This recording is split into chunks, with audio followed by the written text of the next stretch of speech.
England giving New Zealand all they want and more as we open up the second half. Remember, it's a running time and it's just 7 minutes. New Zealand on the offensive end to start the second.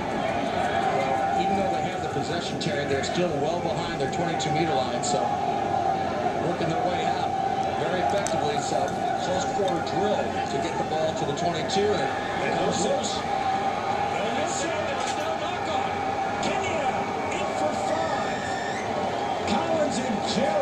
Takes it home. He's the man who had the first try. And 2 against Wales earlier today. It's a centenary for him.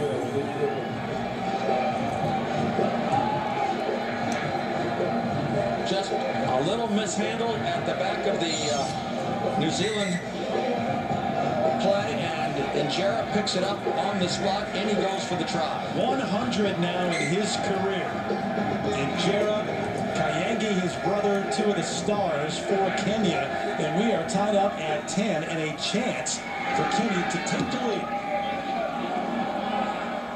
A little wide. All of the conversion attempts so far in this match have come from outside the comfort zone. As a result, we have 4 unconverted tries. And you almost had a number of players, well, you did have a number of players that hesitated, waited for a whistle, thought it was an infraction, and he just kept running. I think everybody's looking for a knock-on. The way the ball came out, it looked like it had been knocked on. And again, a knock-on is when it goes forward if you fumble it or muff the catch. Not allowed to do that. Deep kick this time from Kenya. What a fun match. 10 each in the second half.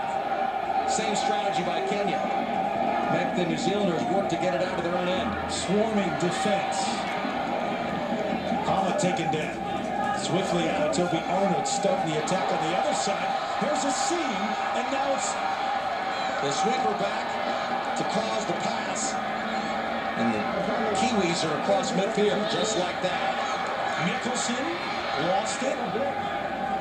Rakimbula taken down at the 10-meter line. Swing it the other way. They reverse. Good spin move, but there's the tackle. Took 3 guys to take him down there. Puts it up near side for New Zealand. Well, I'll tell you what, Solomon King's a big boy to bring down. Takes 2 to get him down. And like chess, that means a couple of the pawns are missing. Kenya.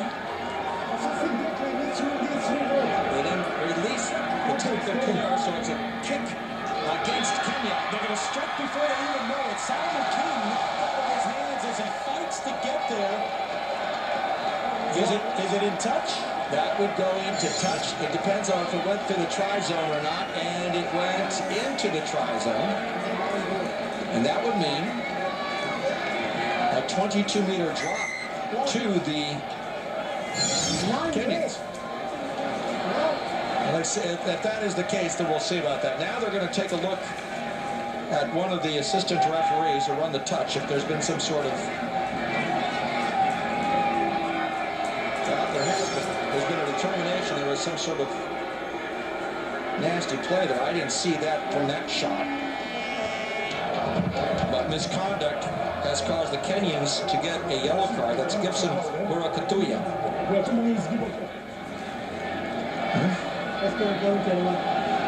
We don't have an explanation yet, Terry, but I did not see the misconduct. No, they're working on an injured player right now near the touchline. So instead of a brilliant tackle, is going to give Kenya the ball with the misconduct. Now Kenya's defending. A man down. Murakatuya is not in there right now. A man down trying to stop New Zealand in the attack. And they are well inside the 22-meter line. This is why they're so dangerous, and this is where they're going to score. Toby Arnold taking it home. We've talked about it before today. You just can't make mistakes against the better teams. New Zealand is one of the best ever. And so you have that misconduct, you're down a man, and you let them, in a tied match, sniff that try zone. They're just going to run right by it. That's all that happened there. A little dummy pass opened up the space. Toby Arnold in for the try for New Zealand. So Kenya not able to withstand the fact that they're a man down deep in their own zone. And the conversion line drive try. Nope. 5 tries and no conversions, but now New Zealand ahead again. So 2 minutes, you sit out with that yellow card. We're Kahutia, and there's still a man down. We're at the 3-minute mark.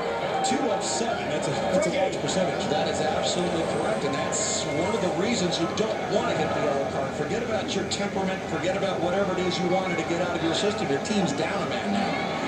The kick, they run after it. Can't get possession. New Zealand coming up.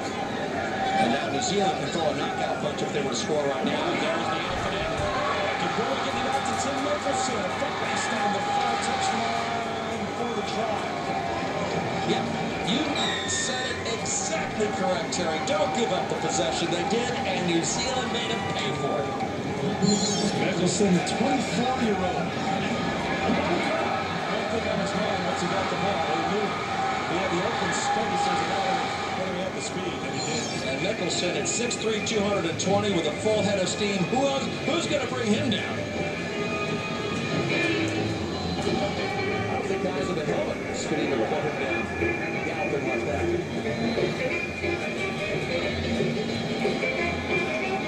20-10. Conversion pending. Still no conversions. Gordon Titchen's fiery speech at the break for his side. Not at all pleased with the effort in the first half, and to open up the second, it didn't look good either, as Kenya came back to tie it up, but now a 10-point lead. Hard not to go back to the fact that they're playing a match. Exactly, and that's one of the reasons why they were hoping to get some sort of break, a magic bounce from the ball, so they could take the ball back across the halfway line and put New Zealand more in a difficult defensive situation. But now, New Zealand's, they're feeling their oats now. They're not going to let the Kenyans out of jail. Up a man on the field. To watch the defense of New Zealand right now, it really strikes you that, especially in rugby sevens, you have to be a versatile player. In 15s, a little more specialized, you can do certain things. There's nowhere to hide right now with only 7 on the turf. You're corrected with the field right now 58 meters wide, but normally 70 meters wide. That's a lot of territory. If you line up each of the players, they've all got 10 meters to cover. So you're right. It's a whole different mindset. These are all different sized athletes. They all have some assigned roles in the scrum and in the backs, but suffice it to say, they're all strong, they're all fast, and they all can tackle. Kenya took the line out away with possession. New Zealand stealing possession with the whistle. Quick tap penalty. And that's why the Kenyans don't want him to have that opportunity. Frank Kalai. Quick thinking, quick movement. He had that whistle, he had to start over, but he did it extremely quickly. He was born in Tonga, been in New Zealand for 7 years now, and a part of this 7's national program. Terry, you're seeing this New Zealand, I'm going to use the word franchise because they are so strong at this game, year after year, generation after generation now. We mentioned it beforehand. They did not win in Dubai, but they won in South Africa. They won on their home turf last week, and they're starting to feel their oats again. They took a year off. Now, it was a great joy for the Samoans, but it was devastating for the New Zealanders. So it's a 25-10 win for New Zealand. Kenya made it competitive throughout the first half and beyond, but this right here is what turned the match around. The infraction involved earlier in that play, they play the rest of the way with a man down, and just not enough to stop the juggernaut that is New Zealand Rugby Sevens. Yeah, New Zealand did not need a gift. They got one. New Zealand a win. Looking good in pool play. We roll on from Vegas in just a moment.